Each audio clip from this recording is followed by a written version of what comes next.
رمدے صاحب، میں آپ سے گفتگو کا آغاز کروں گا 2018 میں جج بشیر صاحب نے نواز شریف صاحب کو 10 سال قید کی سزا دی تھی، وہ سزا قائم نہیں رہی۔ آج انہی جج صاحب نے دے دیا ہے سزا عمران خان صاحب کو، کیا یہ سزا برقرار رہے گی؟ جی حامد میر صاحب، جو میاں نواز شریف صاحب کی سزا میں اور جو عمران خان صاحب کی سزا میں جو بظاہر فرق نظر آ رہا ہے، اور میں بظاہر اس لیے کہہ رہا ہوں بیکاز ابھی تک میں نے وہ فیصلہ نہیں پڑھا جو آج توشہ خانہ میں دیا گیا ہے۔ صرف وہ باتیں میڈیا پہ جو آئی ہیں صرف انہی کی نالج ہے۔ تو اس میں دونوں سزاؤں میں فرق یہ ہے کہ میاں نواز شریف کے پاس یا ان کی بیٹی کے پاس ایک ڈیفنس موجود تھا، اور ان کی جو سزائیں پھر برقرار نہ رہ پائیں وہ اس لیگل ڈیفنس کی وجہ سے بعد میں سیٹ اسائیڈ ہوئی ہیں۔ اچھا، یہاں پہ جو فرق نظر آ رہا ہے وہ یہ آ رہا ہے کہ عمران خان صاحب نے اپنے ان الزامات کے خلاف ایک پولیٹیکل نیریٹو تو بلڈ کیا ہے، لیکن جہاں تک ایک بظاہر ٹینجیبل یا پیلپیبل ڈیفنس کی بات ہے وہ ایٹ لیسٹ میری نظر سے نہیں گزرا۔ انہوں نے خود بھی کافی دفعہ اپنے تحائف کے بارے میں اپنے بیانات دیے ہیں، ان کو آپ کنفیشن کہہ لیں یا جو جیسے بھی لینا چاہیں۔ پھر جو دیکھتے ہیں کہ جس طریقے سے ٹرائل میں کچھ ڈیلیز کو انجینئر کرنے کی کوشش کی گئی کہ ٹرائل جو ہے وہ کنکلوڈ نہ ہو، تو پرہیپس ایک ڈفرنس رہے گا میاں نواز شریف صاحب کی سزا کو سیٹسفائیڈ کرنے میں اور عمران خان صاحب کی، بیکاز عمران خان صاحب کا بظاہر جو ڈیفنس لگ رہا ہے یا ان کے وکلاء کا جو نیریٹو وہ بلڈ کر رہے ہیں وچ از پولیٹیکل، وہ ایک فیئر ٹرائل کی طرف جا رہا ہے۔ ایک پیلپیبل ڈیفنس کی کوئی بات غالباً ابھی تک نہیں سامنے آئی۔ اچھا، علی ظفر صاحب، آپ اس پہ کیا کہیں گے کہ جو مصطفیٰ رمدے صاحب کہہ رہے ہیں کہ ایک پولیٹیکل نیریٹو تو بلڈ کیا گیا ہے لیکن ایک لیگل ڈیفنس جو ہے صحیح طریقے سے نہیں کیا گیا، اور یہ بات عمران خان صاحب کے بہت سے جو سیاسی مخالفین ہیں وہ بھی کہہ رہے ہیں، خاص طور پہ بلاول بھٹو زرداری صاحب۔ ذرا بلاول صاحب کا جو میرا خیال ہے ایک الزام ہے ان کا عمران خان صاحب کے وکلاء کے خلاف، وہ بھی ذرا سن لیں۔ جو نام کا قیادت ہے وہ تمام پلانٹڈ لوگ ہیں۔ خان صاحب کی پلانٹڈ لائرز کی وجہ سے، پلانٹڈ قیادت کی وجہ سے ان کا نشان بھی چلا گیا۔ سائفر کا کیس، ان کا پلانٹڈ لائرز کورٹ میں آتے بھی نہیں ہیں، اور اب خان صاحب کا 10 سال کی سزا ہو چکا ہے۔ تو خان صاحب کی اپنے لوگوں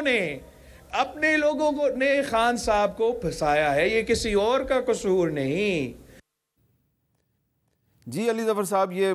بلاول صاحب کہہ رہے ہیں کہ یہ عمران خان صاحب کو سزا جو ہوئی ہے تو ان کے اپنے پلانٹڈ لائرز کی وجہ سے ہوئی ہے۔ جی حامد میر صاحب، دیکھیں ہمارے آئین میں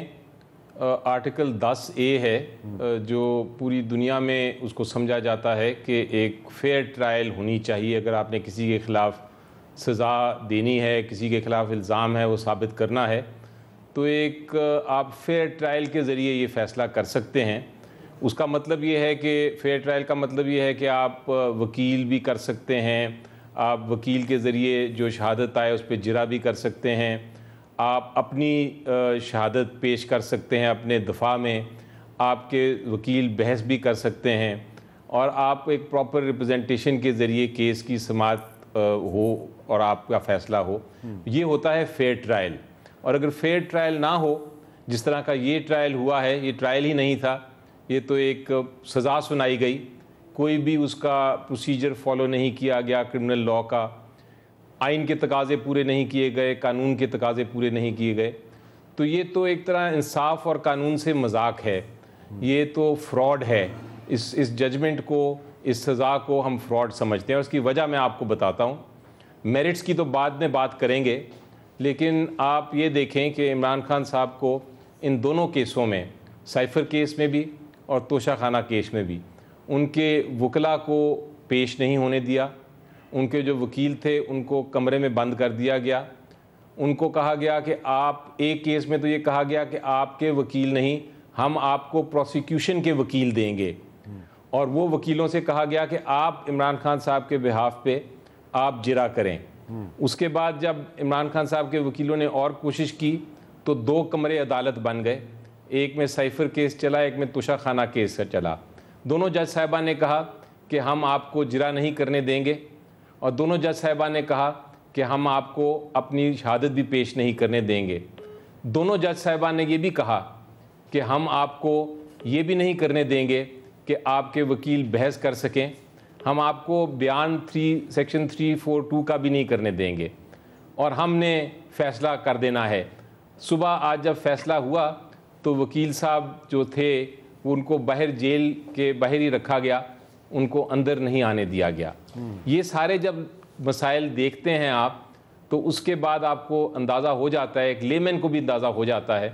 کہ یہ بالکل ہی ایک ناقص قسم کا ٹرائل تھا, جو سزا دی گئی یہ ہے ایک مقدمہ ہی نہیں تھا. اس کو آپ چیلنج کر رہے ہیں آج کی سزا کو؟ جی بالکل چیلنج کر رہا ہوں, لیکن اس سے پہلے میں ایک امید کی کرن یہ بتانا چاہتا ہوں آپ کو. مجھے چونکہ اس پاکستان میں آپ جیسے لوگ ہیں اور بہت سارے لوگ ہیں جو دوسرے پولیٹیکل پارٹیز کے بھی ہیں, انہوں نے آ کے مجھے کہا ہے کہ دیکھیں ہم اس پوائنٹ پہ بات بھی نہیں کرنا چاہتے کیونکہ صاف نظر آ رہا ہے کہ اتنی ناانصافی ہوئی ہے, صاف نظر آ رہا ہے کہ یہ ہمارے تقاضے جو ہیں انصاف کے اور جو ہمارا قانون ہے اس کی دھجیاں اڑا دی گئی ہیں. تو ہم تو ٹی وی چینلز پہ آ کے اس کو ڈیفینڈ کیا, ہم تو بولنا بھی نہیں چاہتے اس کے بارے میں, اور یہ اپوزٹ پارٹی کے لوگوں نے بھی مجھے کہا ہے. تو میری امید یہ جو ملک ہے اس میں جب سچ بولنے والے ایماندار لوگ جو سمجھتے ہیں اور جو ضمیر رکھتے ہیں وہ جب اس طرح بولیں گے تو امید آپ کو اس ملک کی ترقی کے ساتھ پوری طرح رہنی چاہیے. انشاءاللہ یہ ملک اوپر جائے گا. جی مصطفیٰ رمدے جہاں تک آپ نے اپیل کی بات کی, جی اپیل جو ہے وہ ہم انشاءاللہ کل کر رہے ہیں, لیکن عجیب و غریب بات یہ ہے کہ سزا سنا دی گئی ہے حامد میر صاحب, اور ابھی تک فیصلہ جو ہے وہ نہیں آیا. یہ پہلی بار میں نے دیکھا ہے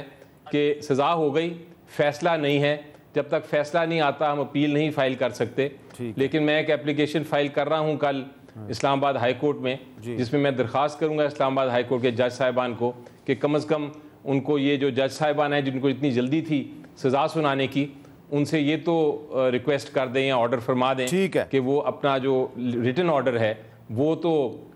شائع کر دیں تاکہ ہم اپیل کر سکیں. جی مصطفیٰ رمدے صاحب, جج صاحب نے ابھی تک آرڈر جاری نہیں کیا, اس لیے آپ تک بھی آرڈر نہیں پہنچا, لیکن یہ کیا کہیں گے آپ جو علی ظفر صاحب کہہ رہے ہیں کہ یہ تو ٹرائل ہوا ہی نہیں, تو ایک فراڈ ہوا ہے؟ علی صاحب بڑے قابل اوریٹر ہیں, لیکن گزارش یہ ہے سر کہ جیسے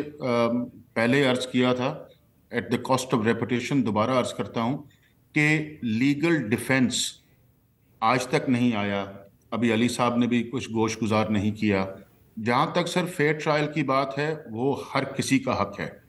خواہ وہ عمران خان صاحب ہوں یا نواز شریف صاحب ہوں, محمد دین ہو یا حنیف عباسی ہو, ہر کسی کا حق ہے کہ اس کو ایک فیئر ٹرائل دیا جائے. اور کل کلا اگر عمران خان صاحب کے وکلاء فیئر ٹرائل کے پرنسپل کو بیس رکھ کے اسٹیبلش کر سکتے ہیں کہ فلاں اسٹیچوٹری رائٹ یا سی آر پی سی کا پروسیجر جو ہے یا جو پریولیج تھا ایک اکیوزڈ کا وہ اس کو نہیں دیا گیا, تو ظاہر ہے یہ بات ان کے حق میں جائے گی. لیکن اگر وکلاء کی بات کریں تو if my memory doesn't fail, کوئی 9 دفعہ تو شاید اس توشہ خانہ کیس میں ملزمان نے اپنے وکلاء تبدیل کیے ہیں. بارہا شاید انہوں نے اپنے پروسیکیوشن وٹنسز کو کراس ایگزامن کرنے سے انکار کیا ہے. ڈیفینس ایویڈنس غالباً لانے سے انکار کیا گیا ہے. اور جو میڈیا کے تھرو پتہ لگ رہا تھا آج صبح بھی جب ان کو 342 کے بارے میں بات کی گئی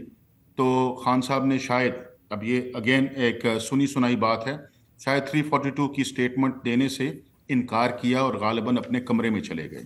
however تو یہ سر ایک تناظر میں دیکھا جائے گا کہ فیئر ٹرائل کیا ہے اور فیئر ٹرائل کے سٹینڈرڈز کیا ہیں. آیا عدالت نے ان کو ایک فیئر اپرچونٹی دی جو انہوں نے یوٹیلائز نہیں کی, یا ان کو اپرچونٹی نہیں دی گئی؟